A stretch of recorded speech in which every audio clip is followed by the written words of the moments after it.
بسا اوقات بہت سی محنتوں کا نتیجہ انسان دیکھتا ہے کہ ضائع چلا گیا.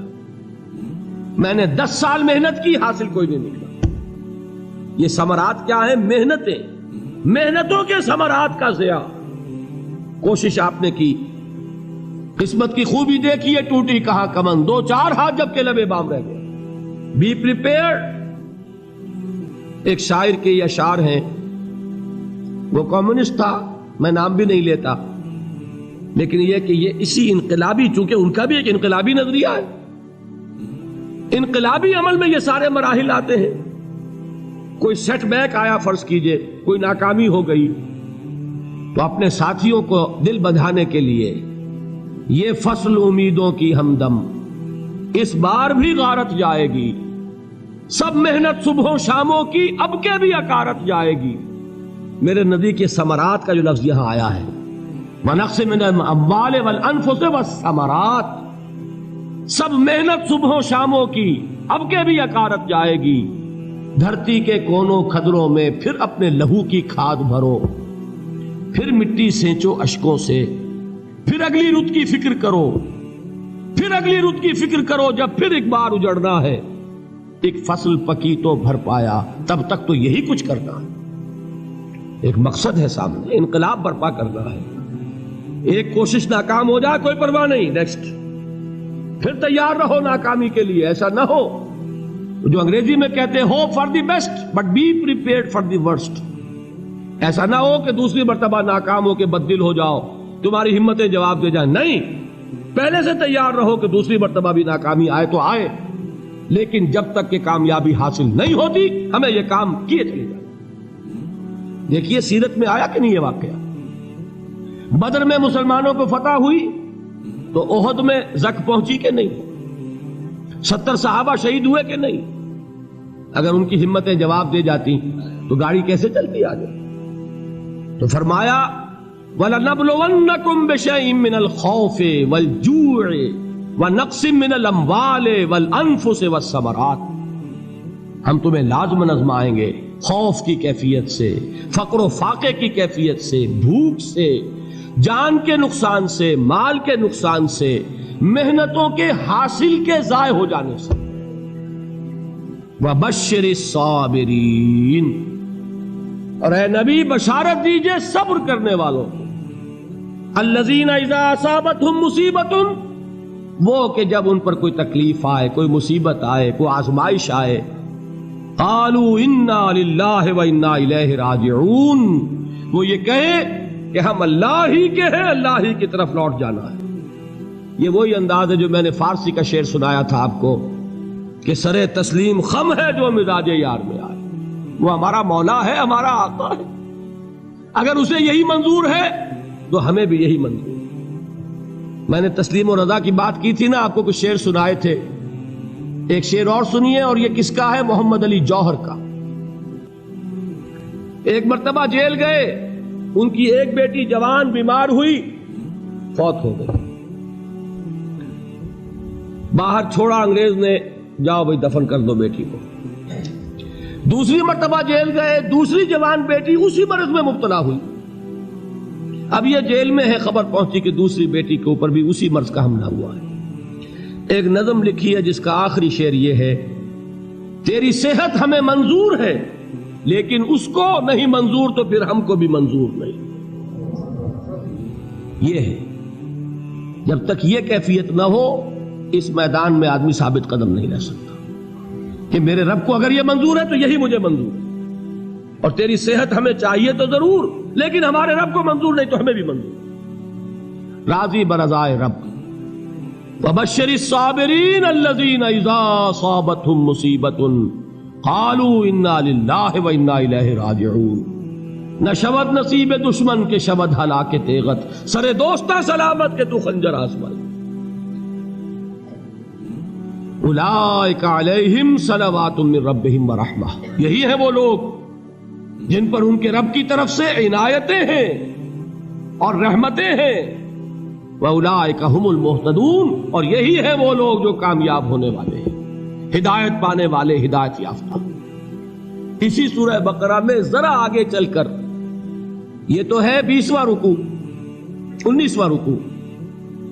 21ویں رکوع کی پہلی آیت ہے لیس البر ان تولوا وجوہکم قبل المشرق والمغرب ولكن البر من آمن بالله واليوم الآخر والملائكة والكتاب والنبيين وآتى المال على حبه ذوي القربى واليتامى والمساكين وابن السبيل والسائلين وفي الرقاب وأقام الصلاة وآتى الزكاة والموفون بعهدهم إذا عاهدوا والصابرين في البأساء والضراء وحين البأس.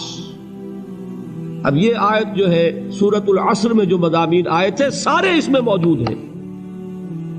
وہاں ایمان کا لفظ آیا، یہاں 5 ایمانیات کی تفصیل آ گئی، اعمال کی تفصیل آئی، اور آخری بات وہاں کیا ہے وَتَوَاصَوْا بِالصَّبْرِ، اور یہاں کیا ہے وَالصَّابِرِينَ فِي الْبَأْسَاءِ وَالضَّرَّاءِ وَحِينَ الْبَأْسِ، اور صبر کرنے والے. اصل نیکی ان کی ہے جو صبر کریں. کس میں؟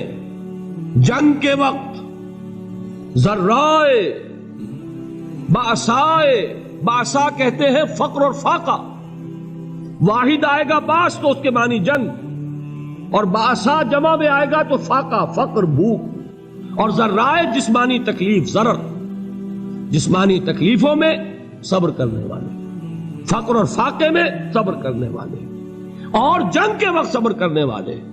اولئک الذین صدقوا واولئک هم المتقون، یہ ہیں وہ لوگ جو صبر کرنے والے ہیں، یہ ہیں جو سچے ہیں، جو اپنے دعوے میں نیکی کے اور ایمان کے صادق ہیں، اور یہی وہ لوگ ہیں جو متقی. اگلی سورت ہے سورہ آل عمران، اس میں 2 لفظ آئے ہیں آخری آیت، یا ایھا الذین آمنوا اصبروا وصابروا ورابطوا واتقوا اللہ لعلکم تفلحون.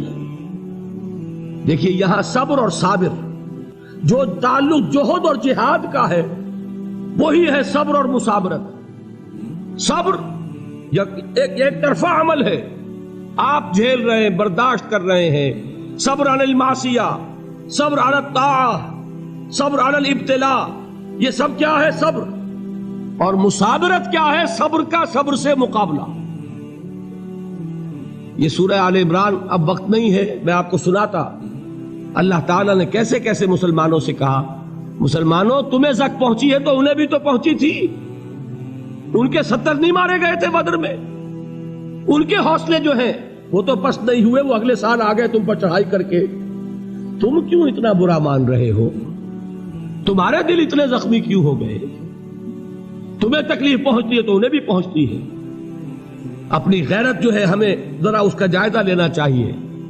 لوگ باطل نظریات کے لیے کتنی قربانیاں دے رہے ہیں، لوگ باطل چیزوں کے فروغ کے لیے کتنی محنتیں کر رہے ہیں.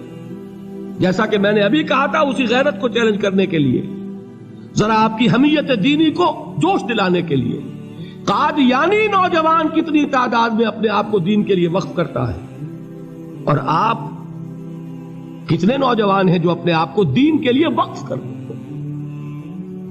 اور ہوں وہ کھاتے پیتے گھرانوں کے لوگ. یہ نہیں ہے کہ اگر کوئی اور کام نہیں کر سکتا تو پھر یہ ہے کہ وہ دین کے کام میں لگ جائے. باصلاحیت لوگ، کھاتے پیتے لوگ، ذہنی استعداد رکھنے والے لوگ، اونچے گھرانوں کے لوگ، وہ وقف کریں اپنے آپ کو دین کے لیے. اس کے بغیر کیسے باہر آ جائے گی، کیسے رونق آ جائے گی؟ تو دنیا میں باطل نظریات والے جو ہیں، یہ بات کہی گئی ہے، مسلمانوں تم اگر توحید کے لیے لڑ رہے ہو، دیکھتے نہیں ابو جہل کو، اس نے گردن کٹوائی ہے شرک کے لیے، شرک کے لیے گردن کٹوائے، اور تم توحید کے لیے گردن کٹوانے کو تیار نہ ہو. اس نے گردن کٹوائی کہ نہیں کٹوائی؟ اور کس طرح کٹوائی ہے؟ کیونکہ بڑا متکبر قسم کا، فرعون قسم کا شخص تھا.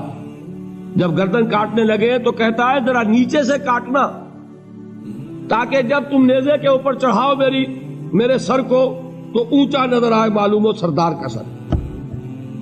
وہ بدبخت مرتے ہوئے بھی جو اس کی کیفیت تھی نا، اس کو ذہن میں رکھیے. تو یہ اس لوگوں نے قربانیاں دی، جانیں دی. تو فرمایا اگر تم ان سے زیادہ قربانی نہیں دو گے، جو نوٹ کر لیجئے اس کو، مجرد اگر حق کو غالب کرنا اللہ کے ذمے ہو تو آنے واحد میں غالب کر دے گا، تمہیں تکلیف ہی دینے کی ضرورت نہیں. سمجھ رہے؟ کیا اللہ کے مقابلے میں کوئی باطل کی طاقت ٹھہر سکتی ہے؟ یہ تمہارے ایمان کا امتحان ہے، یہ تمہارے خلوص کی آزمائش ہے، یہ تمہارے امتحان کا ثبوت درکار ہے کہ اللہ تعالیٰ دیکھنا چاہتا ہے تم اس کے لیے اپنی جانیں قربان کرنے کو تیار ہو کہ نہیں، تم اس کے لیے تن من دن لگانے کو تیار ہو کہ نہیں۔ اور یہ جان لو کہ اگر کفار اور مشرکین اور ملحدین اور باطل نظریات والے وہ جو کچھ قربانیاں اپنے باطل نظریات کے لیے دے رہے ہیں ان سے زیادہ اگر تم نہیں دو گے تو حق غالب نہیں ہوگا۔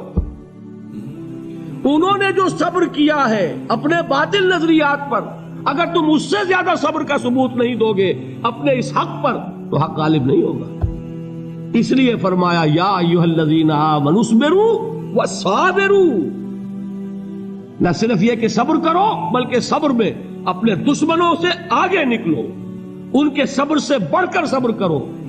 ورابطوا، مرابطہ کہتے ہیں چوکس رہنا، ہوشیار، پہرا دو، ایسا نہ ہو کہ دشمن جو ہے غفلت میں تمہارے اوپر کوئی حملہ جو ہے کر بیٹھے۔ واتقوا اللہ، اور اللہ کا تقوی اختیار کرو، لعلکم تفلحون، تاکہ تم فلاح پاؤ۔